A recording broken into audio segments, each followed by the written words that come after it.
and welcome to Overdrive. I'm Shireen Bhan. Korean car maker Hyundai is adamant on pushing its SUV, the Santa Fe, in the Indian car market. It's priced close to its German rivals, and if you look beyond the badge value, it perhaps has a lot more to offer. But not just the Germans, it has competition from the much-loved CR-V of Honda and of course the SsangYong Rexton from the Mahindra SsangYong stable. Jamshed and Rohit find out if the Santa Fe is worth your money. A little while back, Bert drove the all-new Santa Fe and he came back quite impressed with this car. Now, he came and told us that this had the capacity to stand up to its well-heeled German rivals. Well, Rohit and I decided that we needed to drive the car for ourselves to actually see what makes it so good. So, well, we have the car. It's a beautiful morning. So I'm going to go pick up Rohit and we're going to head out for a little drive.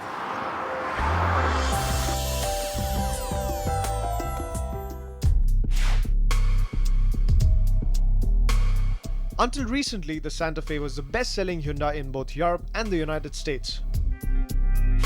In those markets, it has always represented good value for money as a 7-seater SUV, but when it was launched in India, it was priced alongside the German SUVs.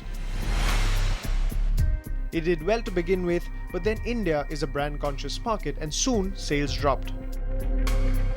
Well, Hyundai is adamant on reviving the Santa Fe with this new edition.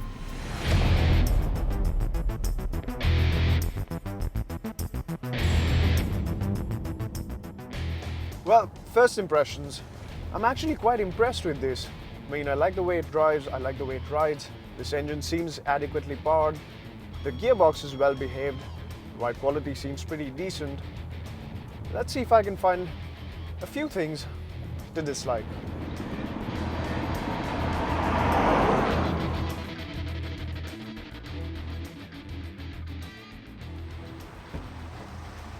What's up, man? What's up, Rohit?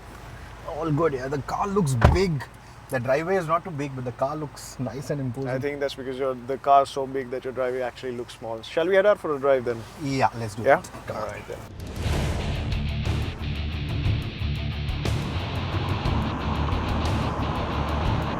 Okay, so Rohit, first impression. What do you think about the car? Like I told you, the vehicle looks big. Now, when we got out of the driveway, there was an Innova that was following us, and that's certainly not a small vehicle. So the driveway is definitely big, not like what I told you, but I think it's this vehicle that makes it look small because this looks so imposing, so big with that white grille and those headlamps, the swept back headlamps and stuff. It just looks quite imposing, and that's, I think, going to work in its favor for sure. Now, what about the moment you got into the car? Into the car, again, it's spacious. That is what the exteriors also suggest. So that's the first notion that you get when you get inside the Santa Fe. It is a very spacious vehicle. The design is again quite good for the interiors also. It looks quite new age. It's very well put together. The overall fit and finish is good. In fact, if I were to compare it to all the entry-level Germans that you have in this particular segment, I think this is on par with that. The only lacking bit is probably the toys, the gadgets. They feel to have more than what the Santa Fe does, but in terms of design and fit and finish, I think it's right there. Okay. And what do you think from the passenger seat? Is the ride quality good enough, better?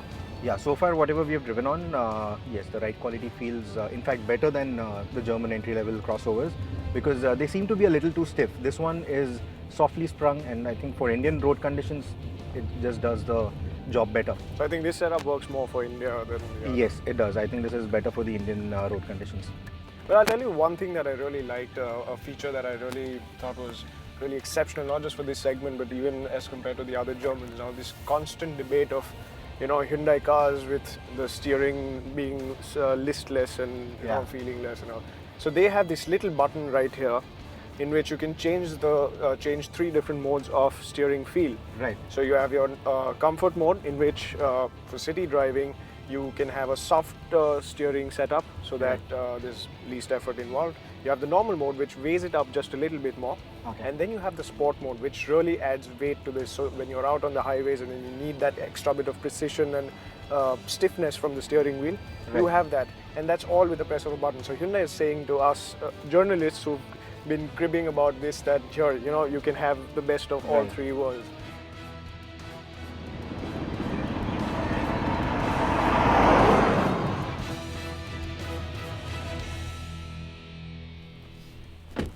So we've established that the Santa Fe is indeed extremely good, and this new generation is a huge jump from the last generation. Now, the Fortuner is its most obvious rival, and it's doing extremely well in this segment. But Rohit, what according to you would be its other rivals? Let's talk about the ones that are not so obvious. Right, Jamshed, the Fortuner has that old school boxy SUV styling, and I think that is what still manages to attract the customers. So they're still going to go for that. But there's a different segment of customers who are looking for something more contemporary, more new age, and that is, I think, where the Santa Fe will carve a niche for itself. But there's one more SUV that is already doing that, and that is the Honda CR-V. So I think that would be a good rival or a good vehicle to compare the Santa Fe to. Well, you know what? I was thinking something more Indian.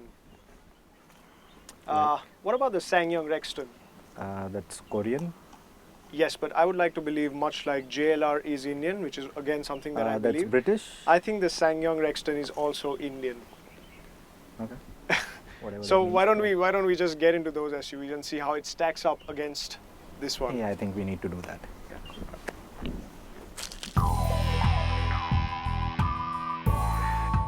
The Rexton is the first product from the Mahindra-owned SsangYong stable to enter India. When it was launched, it promised a lot with its first-generation Mercedes-Benz M-Class pedigree. This Indian SUV was nothing like any Mahindra you'd ever seen both on the outside and the inside, which helped it escape Mahindra's shadows. What it offered was much more than its competitors, and thanks to Mahindra's clout, it was priced much lesser as well. But how does it stand in today's company?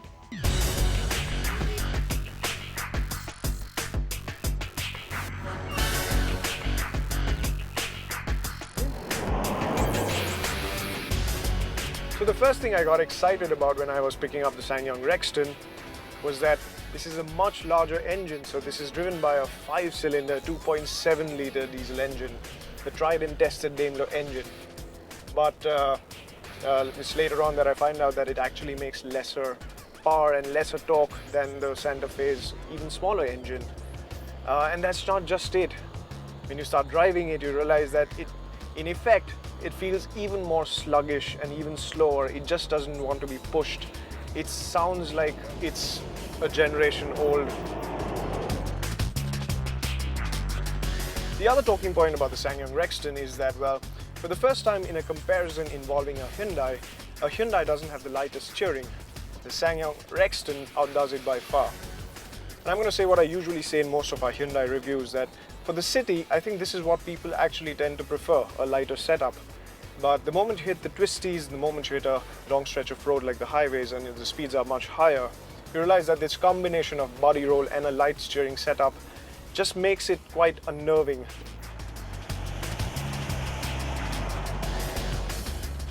Well, credit where it's due, the SsangYong Rexton is substantially cheaper than the all-new Hyundai Santa Fe. It's got all the basic bells and whistles. It's a fairly large car which will seat 7 in absolute comfort.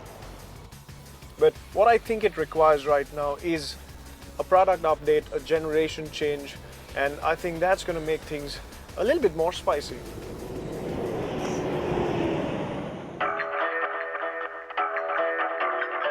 Honda introduced India to the concept of soft roaders when it launched the second generation CR-V in India back in 2004.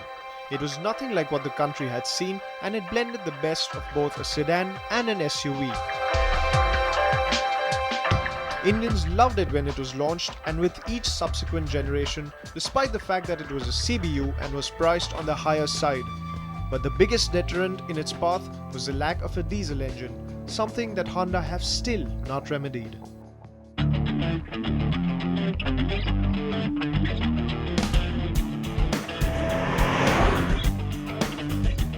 The three vehicles that we have here are crossovers, and out of the three, the CR-V feels the most car-like to drive, and that is what you would expect from a crossover. It is very easy to maneuver in city traffic. Out on the highway, the high-speed stability is quite good. So if I were really looking for a proper urban commuter, this is what I would prefer out of the three vehicles. Now the CR-V is powered by a 2.4 litre iVTEC petrol engine, unlike the other two which get a diesel motor. And the power ratings are almost on par with the Rexton and the Santa Fe. This produces about 190 PS of power. The torque, however, is much lesser. It's about 226, whereas the other two vehicles are in the 400 to 430 Newton meters range.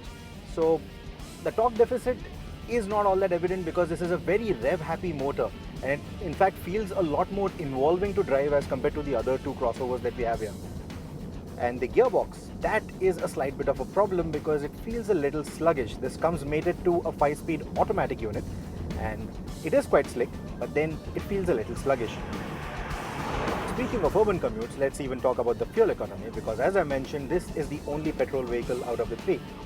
Now, out in the city plus the highway, an overall fuel economy of 6 to 7 kilometers to a litre is what we managed to get, which is decent for your regular city use. But on the highway, if you're into long distance touring, that is where you're going to feel that pinch. So we have three crossovers, three of them upward of 25 lakh rupees. We have the new Santa Fe, the Honda CR-V and the SsangYong Rexton RX-7. Now Rohit, you got along the new CR-V to compete against the Santa Fe. So what do you think? How does it stack up against this car?